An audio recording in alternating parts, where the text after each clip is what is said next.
Battle of Agincourt. It was in the 15th century, the medieval era, on the day of the great battle. Where? Near the castle of Agincourt, in the fair land of France. A king had recently ascended to the throne of England. He was young and bold. His name was Harry, crowned Henry V, and he laid claim to the throne of France due to various laws and lineage. The French king had not been amenable to his claims, and so, with a small army of men, Henry undertook to win the crown of France by force. Battle after battle showed him successful, until finally he came to the very seat of the French throne. On the fields of Agincourt were assembled 60,000 French soldiers.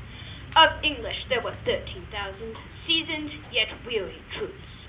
The disparity was great. The outcome seemed sure. The French were confident, and so to the English camp in the morning of battle. Where is the king? The king himself has rode to view their battle. Of fighting men they have for 70,000. There is 5 to 1. Besides, they are all fresh. God's arm strike with us. 'Tis a fearful odds. God be with you, princes all. Or to my charge, if we no more meet till we meet in heaven. Then joyfully, my noble Lord of Bedford, my dear Lord Gloucester, my good Lord, etc., my kind kinsmen, warriors, all, adieu. Farewell, good Salisbury, and good luck go with thee. Fight valiantly today, and yet I do thee wrong to mind thee ever, for thou art the firm truth of valor. Oh, that we now had here but 1/10,000 of those men in England that do no work today. Enter the king. What's he that wishes so? My cousin, Westmoreland? No, my fair cousin. If we are marked to die, we are enough to do our country loss. And if to live, the fewer men, the greater share of honor.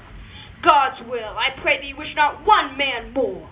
By Jove, I'm not covetous for gold, nor care I who doth feed upon my cost. It yearns me not if men my garments wear. Such outward things dwell not in my desires. But if it be a sin to covet honor, I am the most offending soul alive. No faith, my coz, wish not a man from England. God's peace, I would not lose so great an honor as one man more that methinks would share from me. For the best hope I have, I do not wish one more.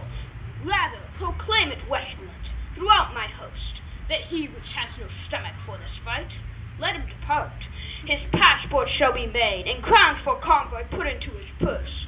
We would not die in that man's company, that fears his fellowship to die with us. This day is called the Feast of Crispin. He that shall live this day and come safe home will stand a tiptoe when this day is named, and rouse him at the name of Crispin. He that shall live this day and see old age will yearly, on the vigil, feast his neighbors and say, "Tomorrow is St. Crispin." Then will he strip his sleeve and show his scars and say, "These wounds I had on Crispin's day." Old men forget, yet all shall be forgot, but who'll remember with advantages what feats he did that day. Then shall our names, familiar in his mouth as household words, Harry the King, Bedford and Exeter, Warwick and Talbot, Salisbury and Gloucester, be in their flowing cups freshly remembered. This story shall the good man teach his son, and Crispin shall ne'er go by, from this day to the ending of the world. But we in it shall be remembered. We few, we happy few, we band of brothers. For he today that sheds his blood with me shall be my brother. Be he ne'er so vile, this day shall gentle his condition. And gentlemen in England now abed shall think themselves accursed that they were not here, and hold their manhoods cheap, whilst any speaks that fought with us upon St. Crispin's day. My sovereign lord, bestow yourself with speed. The French are bravely in their battle set, and will with all expedients charge on us. All things be ready if our minds be so. Perish the man whose mind is backward now. Thou dost not wish more help from England, coz? God's will, my liege, would you and I alone without more help could fight this royal battle.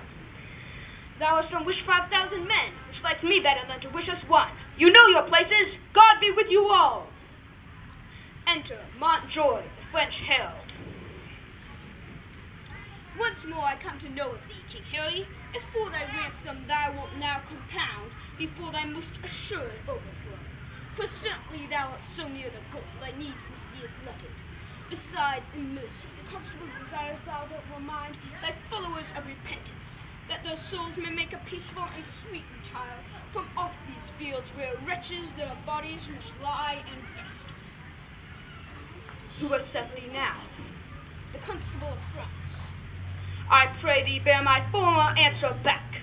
Bid them achieve me, then sell my bones. Oh, why should they mock poor fellows thus?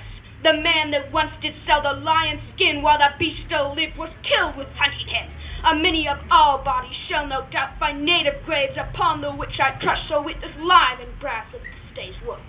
And those that leave their valiant bones in France, dying like men, though buried in your dunghills, they shall be famed, for there the sun shall greet them, and draw their honors reeking up to heaven, leaving their earthly pouch to choke your clime, the smell whereof shall breed a plague in France.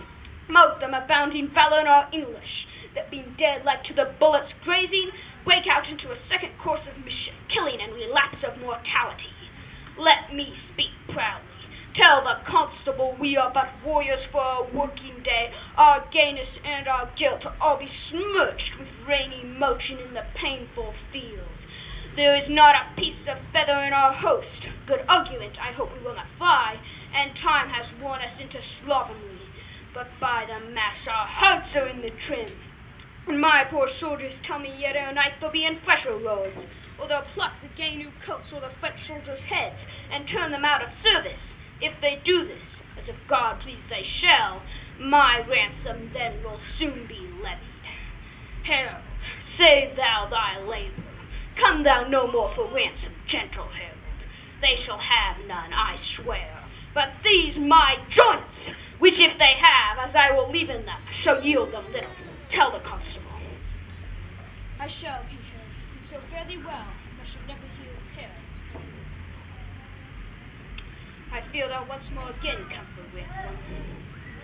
My lord, most humbly on my knee I beg the leading of the farm. Take it, brave York, and now, soldiers, march away, and how thou pleasest God, dispose the day. With that said, the weary English troops said their prayers and prepared for battle. They fought long and hard, and when the French saw that the day was going against them, they broke the laws of all chivalry in arms, killing the boys who took care of their bags and leaving not one alive. When the dead were counted, it was seen that more than 10,000 French lay dead upon the bloody field. Of English, only 25 perished. The King of England, Henry V, was thus made heir to the French throne and regent of France. He and the French princess, Catherine, were then united and left one son, Henry VI, an orphan and King of England and France.